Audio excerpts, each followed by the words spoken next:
Welcome to another commentary video. I've just spent the last hour or so essentially listening to the past two chapters on repeat. That is entries 12 to 16 on repeat, and just trying to figure out some thoughts, culling some thoughts so the video doesn't end up too long. Reading your comments, of course, and seeing whether there's things that I want to respond to. Of course, there are a few.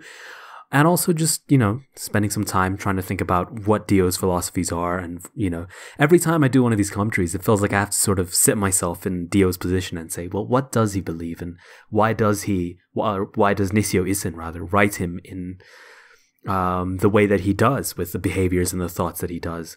And I have to sort of reintroduce myself to his philosophy continually. And that's not a bad thing. I think it's an exercise in sort of understanding a unique character with some strange philosophies, and also having to realign our perspective of Dio from part 1 and part 3 and part 6, and the really interesting thing that that Nissio Isin does as well is that he also plays with other characters. So previously, in the previous commentary B, I talked about Kakyowin and how we didn't really know if the flesh bud was what gave him this belief that morality is decided by the winners. And in the same way, in this chapter, we actually hear a little bit about Avdol, the power he showed right at the end of part 3, where he can detect souls, using his little candle, compass candle thing. I don't really know what it is, but it's an interesting stand power that otherwise is never shown and is otherwise completely irrelevant to the rest of JoJo. And right here, Over Heaven kind of hints that maybe Avdol was valuable to Dio specifically because of that one power, that ability to detect souls. Kind of gives you pause for thought, like what if Magician's Red got the Requiem arrow? What sort of power over souls would Magician's Red have?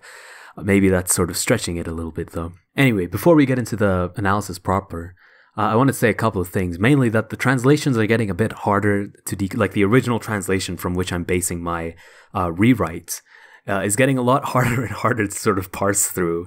And, I'm not antagonizing the original translators or anything. It's just, for me, it's being a lot more effort to sit down and say, okay, what exactly was the original intent of this sentence?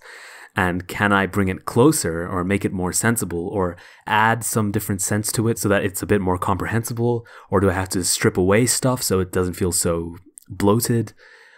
And part of that, I also blame Nissio Isin just for being way too generous, to put it politely.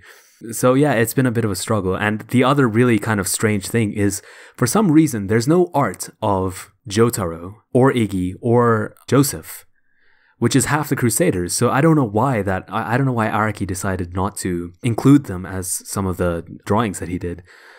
Instead, I took the liberty of making my own, and you can see that on this video as well as the past couple of chapters. I just glued a part 4 doodle of Jotaro with a drawing of Iggy from when Araki met Clint Eastwood.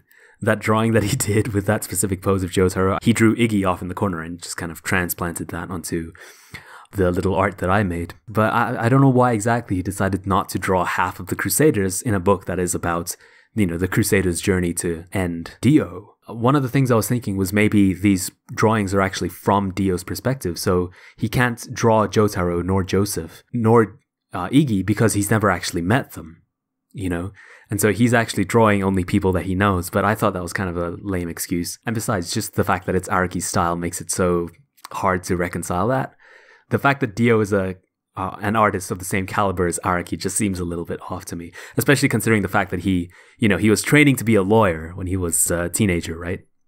So I don't know how good lawyers can draw. Probably not very well, to be honest.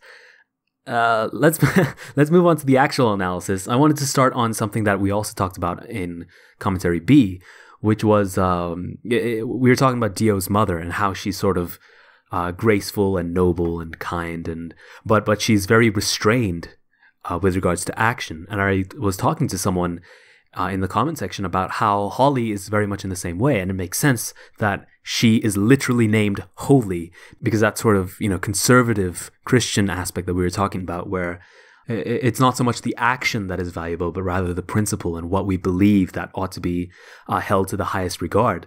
And Dio, of course, scorns at that because to him, action is the most valuable thing. And in these chapters, we hear about a different mother, that's Irina Joestar, and how she she actually puts up a fight against Dio. And so Dio actually learns to respect her a bit more as a mother, or as a woman rather, than his own mother.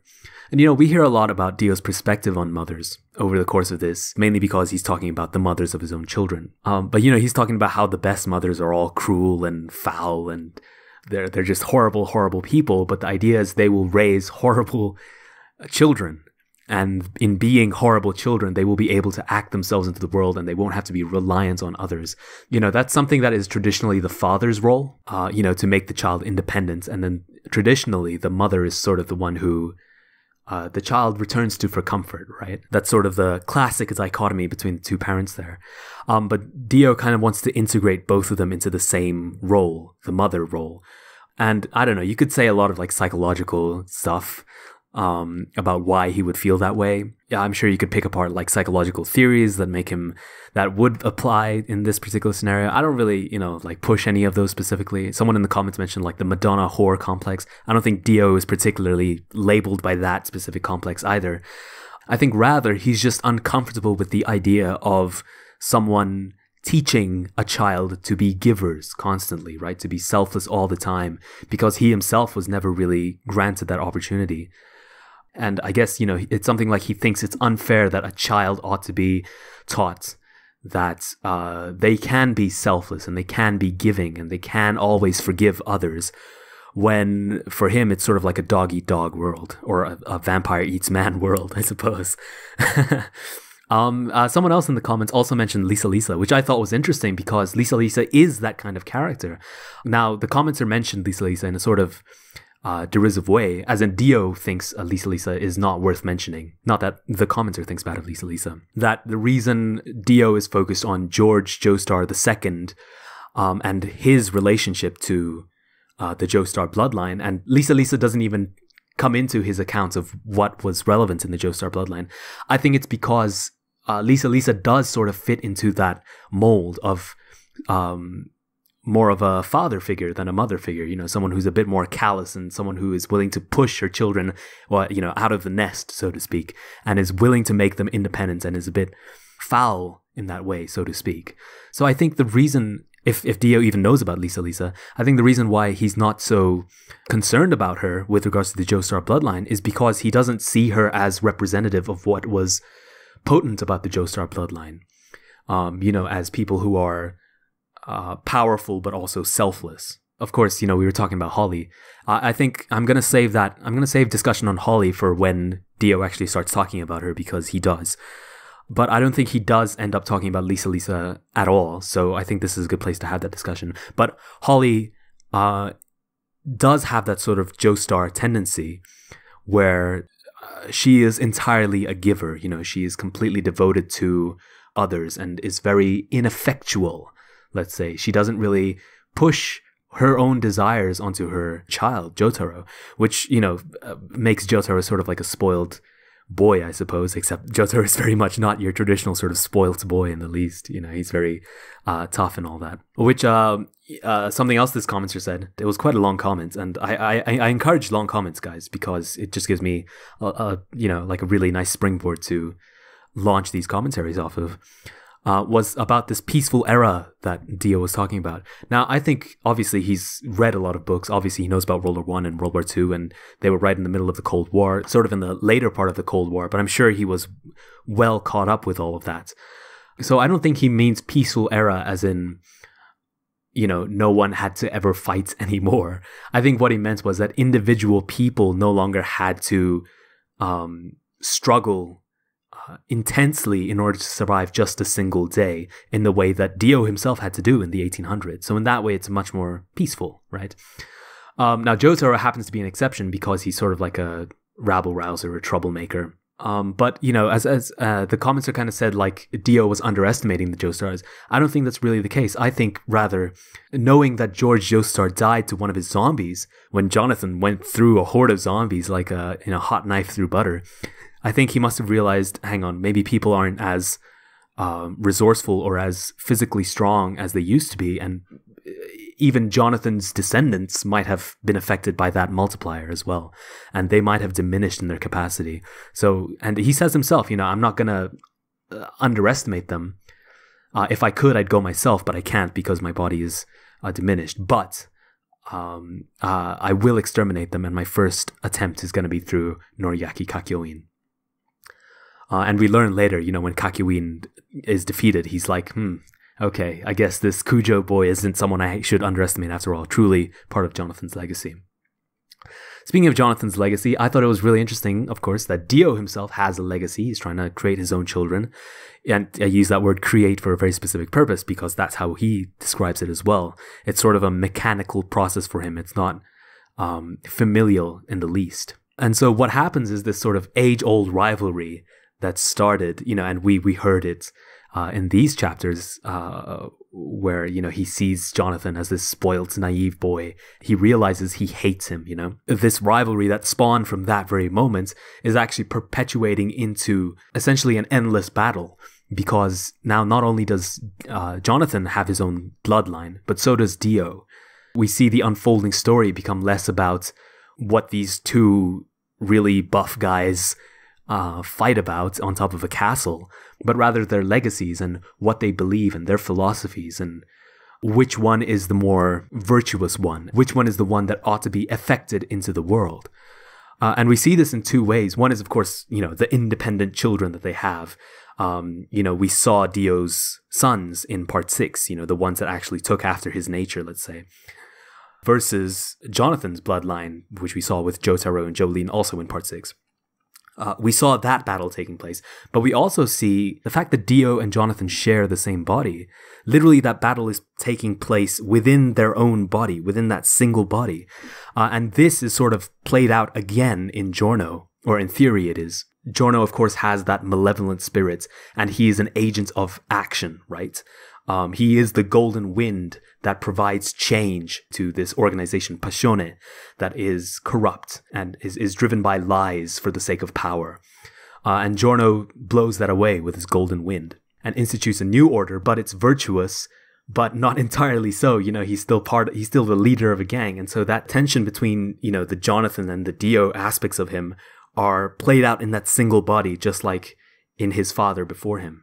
I should mention as well at this point, Hermit Purple was mentioned, of course, as Jonathan's stand. Now, I think Hermit Purple is a really interesting thing. Of course, there's that fan theory that, the world, isn't actually one stand that allows people to stop time, but rather it is all the Joestars stands. And there's no reason why that would necessarily be the case, but it does tie up a couple of loose ends. Firstly, it would explain why Jotaro and Dio have the same stand. It would explain why Joseph and Dio share the same stand. And it would also explain why Dio suddenly has this ability to create flesh buds, because that's not something that he can do as a vampire, but rather it is Holly Kujo's stand. Now, Holly never got a true grasp of her own stand power, but we imagine if she did, then it might have been something like the ability to influence people or to manipulate them into doing what she wants them to do, which is not very far from what actually happens in the story. People see her suffering and they realize, I want to protect her, I want to help her. And so that's not a very far stretch from the kind of manipulation that Dio utilizes to control his own flesh-budded minions, let's say. So that's a fan theory that's been around. Comes from one of Araki's admissions, let's say, where he wanted the world to be all the stands all together at once, which is kind of a crazy, stupid thing to do. So he decided to sort of trim that down, but he'd already shown Dio with Hermit Purples, and so he had to kind of juggle this together. And ultimately, the retcon, I guess, was that Hermit Purple was Jonathan's stand. Now, we can take that canon and make our own theory off of it, and I personally like that approach. I don't think it's a very good idea to just say, well, that's just a retcon. There's no point doing that. I think retcons, sometimes the answers that retcons give to, like why that makes sense is the most interesting answers of them all. And for me, my theory as to why Dio has the ability to pull out Hermit Purple, the reason why he has access to Jonathan's stand, is because Dio himself is a little bit like Jonathan. The reason why he can respect Jonathan, the reason why, like they could even be friends for like the 9 years when they were teenagers and like growing up, right? They grew up to some degree under the same father, and Dio himself in Over Heaven states that George Joestar I was someone that he actually respected as a father. And so for me, it's not a very far stretch to say that Dio and Jonathan are similar enough. Had they access to one another's bodies, then the parts of their souls that were most like the other people would have been enough to manifest their stance. Now, that's my own theory. I don't think it's a perfect theory, and I don't really have much evidence for that, other than, some small dialogue or some small, mentions, tidbits from over heaven, where Dio is sort of hinting or otherwise stating outright that he ends up respecting Jonathan a lot. He sees a lot of strength and a lot of metal in Jonathan, far more than he originally did when he first met him as a child, right? As to why Jonathan and Joseph share the same stand, I don't know. That's a little bit different. The same commenter from before said that, like Hermit Purple embodies Hamon. I don't think that's necessarily true. I think Hermit Purple is more just a conduit for Hamon, especially for Joseph, who is a Hamon user, than specifically something that all Hamon users share. And besides, like the early chapters, it seemed, there was a lot of talk about, his breath is running out, so his stand power is being limited. It seemed to be trying to tie together Hamon and stand powers in some way. But that gets completely shafted by like even the time that Kakyoin shows up into the story. So I don't think we ought to take that too seriously. And in any case, I don't really like marrying these two different powers together. Which brings us to the final topic that I wanted to talk about, which is of course this meeting that Jonathan had with Dio. There's a lot of interesting things to unpack here. Firstly, we are given a reason as to why Dio kicked Danny, which seems to me to be an excess. I didn't really need a reason beyond Dio doesn't like dogs. I thought that was a good reason. Dogs are too obedient, according to him, and they don't really, they don't affect themselves into the world. All they do is follow orders. And, this stupid, hound, an otherwise very powerful and intimidating beast is, completely powerless because it's been tamed to behave nicely as a domesticated pet. And it's perfectly in character for me that Dio doesn't like creatures that are tamed in this way. Especially, I think, if they weren't tamed by him. I think that's a very important distinction. But this idea that he was completely gripped by rage because of Jonathan's naivety, right? Like, we've been talking about this dichotomy of giver and taker, conservative and progressive. Someone who affects themselves into the world through selfish action, and someone who decides rather to forgive others and to pray that they behave in the way that the person wants them to. These two different fields of thinking, suddenly a third mode of being is introduced. Rather than giver and taker, there is the inheritor. And the inheritor, I think, is sort of the virtue of a giver, but without any of the selflessness that giving actually entails. And it's all the benefits of a taker without any of the sacrifice and any of the suffering that a taker is sort of beholden to. That taking stems from. And I think Dio sees in an inheritor like Jonathan only naivety, Jonathan's passiveness, right? The fact that he is unable to do anything when even Dio kicks his dog, or when Dio, tears through his social life and steals all of his friends. That's not because Jonathan is willing to forgive Dio, but rather he's so used to being spoilt and getting everything he wants that having something taken away from him is traumatizing, essentially. To give that a unique name, an inheritor, and to have Dio hate him simply because suffering isn't something that he is even remotely familiar with. And the smallest inconvenience is absolutely devastating to Jonathan. I think that's a really, really interesting characterization to put at young Jonathan's feet. And of course, it puts greater emphasis on Irina's own action ability. How can I say this? The fact that Irina spurred Jonathan into action, right? Like that gives Irina a lot more weight. And it also shows why Dio holds her to such high esteem. The fact that Dio steals Irina away from Jonathan is what spurs Jonathan into beating Dio up. It's what first spurs him into someone who is actionable and selfish, more than just an inheritor, something like a taker, but one who acts through virtue. Before all that, when Dio and Jonathan first met, I think it's very good writing for Dio to have met him and immediately been like, this son of a bitch. I cannot believe he's been living in all of this privilege and he doesn't even know it. He isn't grateful about it. He doesn't know a damn thing about it. And Dio in his own way is traumatized by that. And the only way he can deal with it is by, kicking Jonathan's dog, telling Jonathan, look, these things you find valuable, I'm going to destroy them. I'm going to hurt them because you do not deserve them in the least. As much as I like just the simple explanation that, hey, Dio doesn't like dogs, I think this is much better character writing. And this, again, this is the sort of standard problem with Over Heaven. Dio in Over Heaven is a much better character than he was in Part 1, for example. Even in Part 3, in my opinion. But it's not the same character at all. And we'll see more examples of this as we step through Over Heaven, and I hope to elucidate them in Commentary D. But for now, that's the end of Commentary C. If you guys had anything else that you wanted to add in the comments, I am, as you've seen here, I am definitely looking at them. I'm trying to parse through them. I'm not trying to respond to them one by one because that would just be too much effort. And as you saw here, I'm not even going to screen cap the comments just because partially I'm too lazy and partially because I don't want this to be so taxing to produce. I want this to be quick content. That being said, I should say that I'm actually going to take a bit of a break. Not too much. This series should resume on Monday after the weekend. I just want to get ahead of the curve. I want to do the translations. I want to start recording stuff much earlier than it actually comes up on YouTube so that I have this big backlog that I can rely on. And we should be getting into, if not daily content, then, like every 2 days or so. In fact, somehow I've managed to do like a 7-day streak of daily content. That was not intentional at all. I wanted it to be like every couple of days, but like the videos kept finishing, they'd be complete and I'd be like, well, I guess I should just upload these.